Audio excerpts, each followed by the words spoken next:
तो आपको पता होगा कि क्लास 12th के इंग्लिश एग्ज़ाम में अब ओनली 15 डेज़ बचे हुए हैं।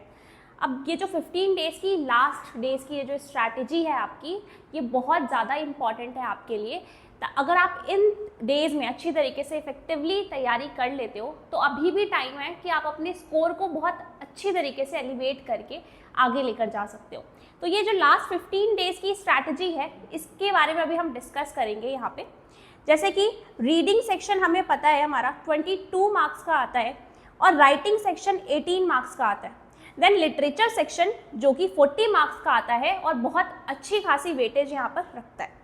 अगर मैं बात करूँ कि क्यों इंग्लिश में अभी ध्यान देना ज़रूरी है, I can understand like you have many subjects, आपको और भी सब्जेक्ट्स पे अभी ध्यान देना है, पर फिर भी आप अभी इंग्लिश पे क्यों एम्फेसाइज करो इन लास्ट 15 डेज़ में। इसलिए आपको एम्फेसाइज करना है यहाँ पे, क्योंकि अगर आप मान लो ये रीडिंग सेक्शन के तो मार्क्स 22 फ्री के होते हैं बिल्कुल, और ये इजीली आप स्कोर कर सकते हो। तो अगर आप ये 22 मार्क्स यहाँ पर लेकर आ जाते हो, देन मैं मान के चलती हूँ कि राइटिंग सेक्शन में सारा जो खेल होता है वो होता है फॉर्मेट का। तो अगर आपका फॉर्मेट क्लियर है तो 18 में से 17 मार्क्स आपके कहीं पे भी नहीं गए। उसके बाद ये जो लिटरेचर सेक्शन है यहाँ पे अगर आपका, तो ये 40 मार्क्स का है। अब अगर आपने अच्छी तरीके से इन लास्ट 15 डेज़ में इसकी समरी रीड कर ली और अच्छी तरीके से आपने अपने हैंड रिटन नोट्स बना लिए, वो भी मैं अभी आपको एक्सप्लेन करूँगी कि लास्ट मिनट में आप अपने अच्छी तरीके से हैंड रिटन नोट्स कैसे मेंटेन कर सकते हैं बिल्कुल कम से कम टाइम में। तो आपके ये 37 मार्क्स लिटरेचर में 40 आउट ऑफ आ जाएंगे इजीली। अब ये मार्क्स हो गए आपके 76। उसके बाद 20 मार्क्स आपके जो स्कूल की तरफ से मिलते हैं वो, ये टोटल हो गए हमारे 96 मार्क्स यहाँ पे। और अगर आप मान लो अभी ध्यान नहीं देते हो इन 15 डेज़ के अंदर तो आपका ये जो स्कोर है ये अराउंड ये जो 20 वाला है ये तो आपको स्कूल से मिल जाता है। ये 30 मार्क्स तो आप फिर भी ले ही आओगे, नहीं भी पढ़ोगे अभी, नहीं भी ध्यान दोगे तो भी, तो अराउंड आप कहाँ पर रह जाओगे, 50s में रह जाओगे। ठीक है, अब ठीक है कोई बात नहीं, आप बाकी सब्जेक्ट्स में तो अच्छा स्कोर कर रहे हो ना, अभी आपको ये लगेगा, बट इसका जो इम्पैक्ट है रिजल्ट पे वो बहुत ज़्यादा इंपॉर्टेंट है हमारे लिए देखना। अभी हम आगे देखते हैं, ये जो ड्रास्टिक इफेक्ट आएगा हमारी ओवरऑल परसेंटेज पे, इसको देखते हैं। जैसे आपको पता है आपका जैसे ही रिजल्ट शुरू होता है, स्टार्टिंग में ही सबसे पहला जो सब्जेक्ट होता है, जो लैंग्वेज होती है, वो होती है हमारी इंग्लिश। और जैसा आपने सुना है कि first impression is the last impression, है ना। तो आप अब किसी को भी अगर अपना रिपोर्ट कार्ड दिखा रहे हो और उसमें फर्स्ट मार्क्स पे ही 50 है, तो उस पर इतना अच्छा इंप्रेशन नहीं जाएगा। Like it is very important to have a good command on your language skill. So यहाँ पे 50 है।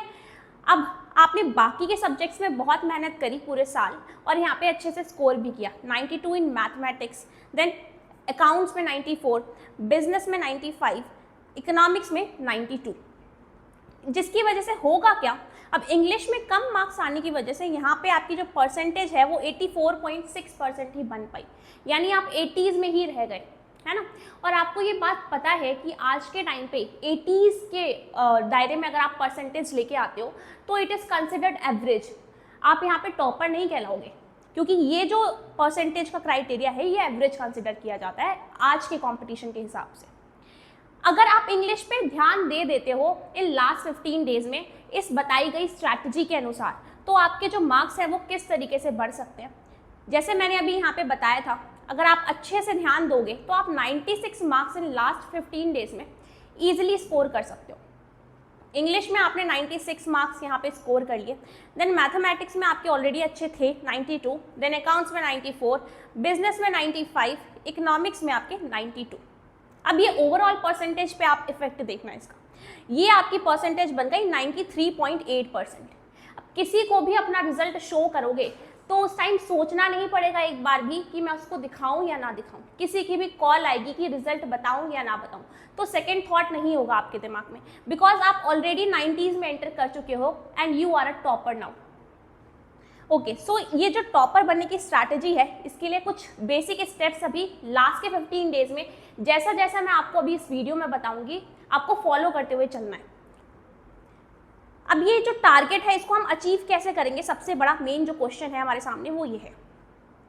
आपको पता है आपके ओवरऑल जो चैप्टर्स हैं टोटल अगर मैं देखूं तो वो अराउंड 21 चैप्टर्स हैं फ्लेमिंगो एंड विस्टा को मिलाकर। तो ये जो फर्स्ट वीक का प्लान है आपका, उसमें आप जितने भी मैंने यहाँ पे चैप्टर्स हाईलाइट किए हुए हैं येलो कलर से, वो आपको पढ़ने। रैट ट्रैप पढ़ोगे आप, देन पोट्स एंड पैनकेक पढ़ोगे, गोइंग प्लेसेस पढ़ोगे।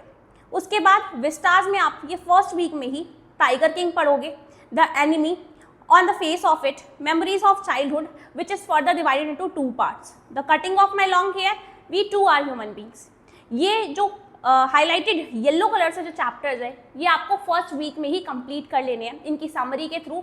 देन आपको एनसीईआरटी रीडिंग करनी है इसकी।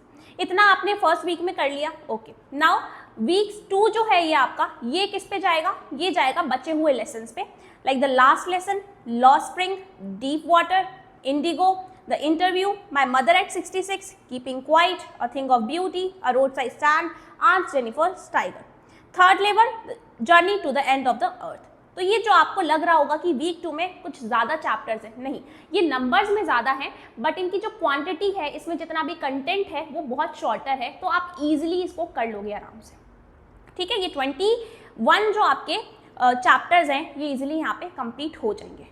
अब ये जो मैंने नोट्स की बात अभी स्टार्टिंग में वीडियो में करी थी, वो ये लास्ट के टाइम में आप कैसे नोट्स बनाओगे इतनी जल्दी, इस चीज़ को देखते हैं। आपको जो नोट्स हैं वो किस तरीके से प्रिपेयर करने हैं, माइंड मैप की तरह प्रिपेयर करने हैं। आपको बड़े बड़े हैंड रिटन सेंटेंस में फॉर्म करने की कोई ज़रूरत नहीं है नोट्स को, क्योंकि अभी हमारे पास उतना टाइम नहीं बचा हुआ है। अभी हम क्या करेंगे, फॉर एग्जाम्पल मैंने द लास्ट लेसन का एग्जाम्पल लिया फ्रांस का, है ना। फ्रांस जो है एक बच्चा है, हमें पता है उस चैप्टर में। अब ये जो फ्रांस है, इसकी कैरेक्टरिस्टिक्स क्या क्या हैं, वो यहाँ पे मैं ऐसा माइंड मैप टाइप का क्रिएट करके लिखती जाऊंगी। That he is very lazy, he procrastinate things and hate going to school. So ये सारी की सारी चीज़ें हमें इसके बारे में पता है। ये आपके ऑलरेडी नोट्स जो हैं, ये फ्रांस रिलेटेड जो नोट्स हैं, ये क्रिएट हो गए ऑलरेडी। इसी तरीके से आप एमएमएल के क्रिएट कर लोगे, एंड अदर जो करेक्टर्स हैं बाकी सारे चैप्टर्स में, उनके भी इसी तरीके से माइंड मैप बनाकर आप नोट्स प्रिपेयर कर लोगे। इतना काम आपने कर लिया, ठीक है। उसके बाद अब बचा हमारा रीडिंग और राइटिंग सेक्शन। इसको आपको साथ साथ लेते हुए चलना है। अब आप मेरी बात ध्यान से सुनना। आप ये जिस टाइम पे चैप्टर्स पढ़ रहे होगे, ये सारे के सारे वीक 1 एंड वीक 2 में, तो हर डे आपको एक प्रीवियस ईयर क्वेश्चन पेपर उठाना है। उसमें से कुछ ना कुछ रीडिंग सेक्शन का पार्ट और कुछ ना कुछ ज़रूर एक राइटिंग सेक्शन का पार्ट अटेम्प्ट करके देखना है, ठीक है। आप ये PYQs के थ्रू सॉल्व करोगे, और सैम्पल क्वेश्चन पेपर जो है CBSE का 2023 to 24 वाला, इसको बिल्कुल भी स्किप नहीं करना है, बिकॉज ये जो पेपर का पैटर्न है, यही सेम पेपर का पैटर्न आपको बोर्ड एग्जाम में देखने को मिलेगा, तो इसको आप स्किप नहीं करोगे यहाँ पे। उसके बाद अब बचेगा आपका लास्ट 15th डे।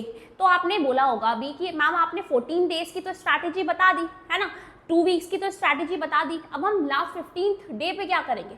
तो आपको करना कुछ भी नहीं है यहाँ पे। ये जो आपने प्यारे प्यारे सुंदर सुंदर नोट्स बनाए थे ना यहाँ पे माइंड मैप्स के थ्रू, इन्हीं को आपको यहाँ पे अच्छी तरीके से रिवाइज करके जाना है। इनको अच्छी तरीके से रिवाइज करना है और एक परफेक्ट साउंड स्लीप लेनी है। बिल्कुल भी नर्वसनेस क्रिएट नहीं करनी है। I know and I can understand, like it is your first exam you are giving of your board examination. So बिल्कुल भी नर्वस नहीं होना है, बिल्कुल रिलैक्स होके जाना है। जितना भी आपने इन 15 डेज में डेडिकेटेडली पढ़ाई करी है, यही आपका आएगा, ठीक है, एग्जाम में। तो बिल्कुल भी यहाँ पे आपको डरना नहीं है इस चीज़ से। और आप जब भी ये चैप्टर्स पढ़ रहे होगे, तो इसका कोई भी शॉर्ट समरी देखोगे आप सबसे पहले, उसके बाद एनसीईआरटी रीड करोगे, उसके बाद जो नोट्स हैं आपके क्रिएट करे गए, उनको आप रिवाइज कर लोगे। इससे आपकी इंग्लिश की जो टेंशन है वो पूरी खत्म हो जाएगी यहाँ पे, ठीक है। मिलते हैं नेक्स्ट वीडियो में। Thank you so much for this video.